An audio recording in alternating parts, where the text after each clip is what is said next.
O Jornal do Meio-Dia está de volta e dados da Organização Mundial da Saúde revelam que todos os anos são registrados mais de 700 mil suicídios em todo o mundo. No Brasil, a estimativa é de 14 mil casos por ano, uma média de 38 suicídios por dia.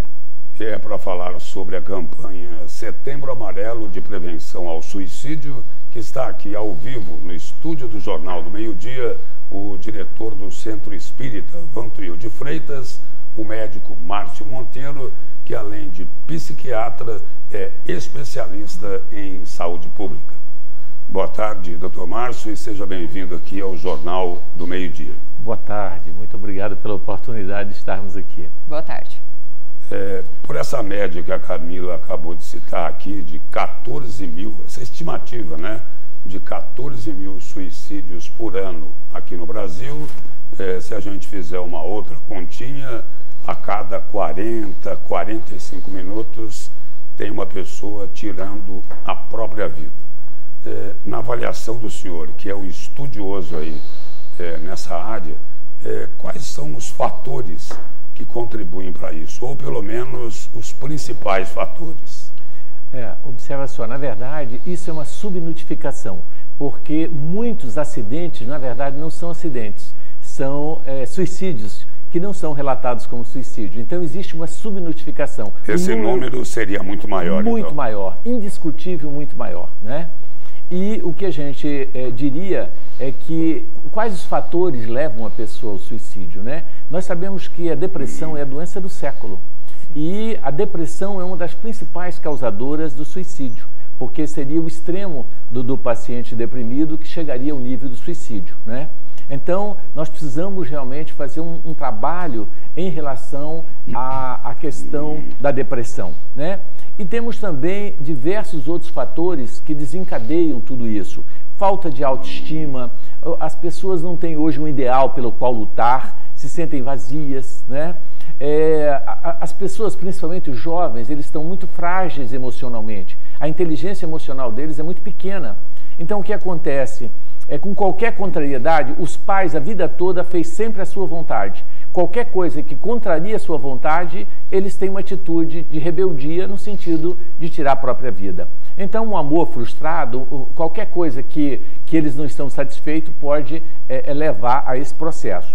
Os índices maiores de suicídio estão exatamente dentro da faixa etária de jovens e idosos. O idoso porque chegou no final da vida, acha que não tem mais sentido, não quer sofrer e etc., caminha para esse campo, né?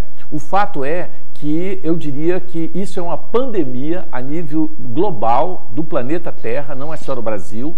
A incidência é altíssima e eu sinto que as nossas autoridades tinham que fazer um trabalho melhor de prevenção em relação a essa questão.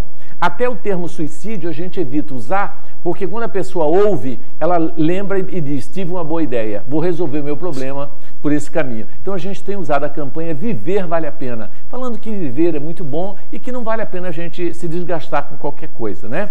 Mas são N fatores, se eu for ficar falando aqui, né? Mas os principais seriam esses. Doutor, e alguns estudiosos psiquiatras consideram que a depressão ela está relacionada a um desequilíbrio entre 3 dimensões do ser humano, que seria o corpo, a mente e o espírito também. E o senhor é diretor do Centro Espírita Vantuil de Freitas, além de médico, né, tem toda a parte científica, o respaldo, aí, o conhecimento, para saber que é algo patológico mesmo do cérebro, não é uma mera tristeza, algo que vai passar. Então, o que o senhor diria para essas pessoas que estão sentindo que algo de errado está acontecendo, que tem esses pensamentos negativos, né, esses primeiros diagnósticos, de que forma a pessoa pode buscar uma ajuda? Olha, fica triste, né? Todo mundo fica. Agora, quando essa tristeza é exacerbada e o indivíduo não está conseguindo controlar esse vazio, ele deve procurar ajuda. É contínuo, né? É algo mais contínuo. Por exemplo, você brigou com o namorado, é normal você ficar triste por um período, mas quando essa tristeza se prolonga, é algo que você tem que ficar em alerta, né?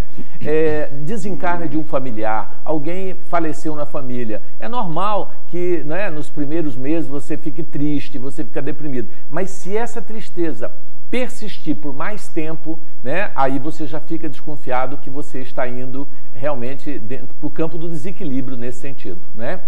E nós fundamos uma instituição que é o Lar de Amparo a pessoas com ideias de suicídio e depressão tem 26 anos. Já internamos mais de 12 mil pacientes gratuitamente, né? E eu queria inclusive lembrar isso, que a pessoa que está pensando em tirar a sua vida, que pudesse se dar essa chance de ir para esse lugar, né? É onde nós fazemos um tratamento todo diferenciado, onde tem musicoterapia, tem evangelioterapia, laborterapia, várias terapias. E eu vou dizer uma coisa, em depressão, na psiquiatria, não se fala em cura, mas nós temos relato de curas. A nossa instituição cura 90% dos nossos pacientes. Isso é um absurdo, falando do ponto de vista médico, porque foge aos padrões. E nós temos resultado, dados estatísticos mostrando os pacientes que entraram lá com ideia fixa de suicídio hoje são trabalhadores maravilhosos, nunca mais tomaram nem antidepressivo. Agora, nós temos que lembrar que a depressão é isso que você falou. Às vezes você tem uma disfunção, você tem que tomar medicamento, né? Você tem que cuidar do corpo, cuidar da mente e cuidar da alma, como diz outro, né? Então você tem que fazer reposição de medicamentos, você tem que ter uma vida saudável, como você lembrou muito bem, fazer atividade física. Tudo isso são prevenções para que a gente tenha, não entre dentro desse quadro, né? E dentro do campo mental, é um dos mais graves que nós percebemos.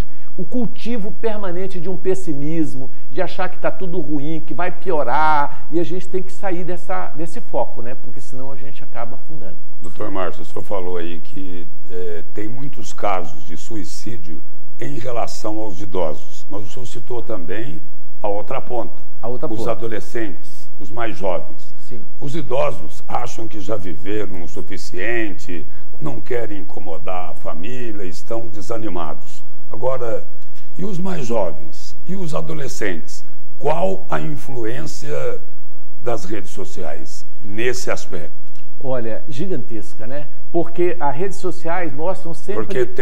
Porque tem inclusive, a autolesão. Sim, porque como as redes sociais mostram, e as pessoas que se mostram, ela mostra sempre o lado bom, e ela começa a olhar o lado negativo, ela não conseguindo conquistar aquilo que ela enxerga do outro lado, ela acaba se frustrando, complexo de baixa autoestima, e acha que ela não merece viver e resolve dar fim. Só que não avalia que lá do outro lado é uma fake news. É uma fake news, exatamente, né? E a questão que a gente percebe da fragilidade emocional dos jovens. Os pais não estão preocupados em desenvolver a inteligência emocional dos seus filhos. Eles desenvolvem a inteligência intelectual. Mas a mais importante hoje é que você não avalia um candidato a ser funcionário só pelo seu QI, mas pelo seu QO, que é o coeficiente de inteligência emocional.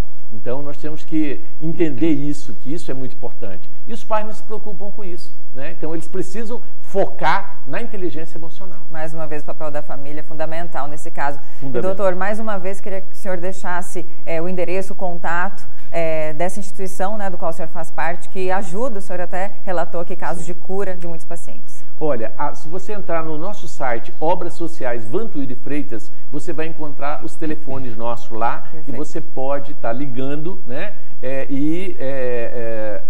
Fazendo uma triagem. A gente faz uma triagem, a gente entrevista, tudo gratuitamente, tá certo? Uhum. Então é só você procurar Vantuíri Freitas, ou Associação Espírita, ou Obras Sociais Vantuíri Freitas. Porque o trabalho esse que nós fazemos não tem vínculo religioso. Nós atendemos evangélico, católico, qualquer pessoa independente disso. Por isso que ele é separado das obras sociais da parte espírita. Tá? Muito obrigado pela presença e pelas informações aqui no Jornal do Meio-Dia. Eu que agradeço. Obrigada. Muito obrigado a vocês. E em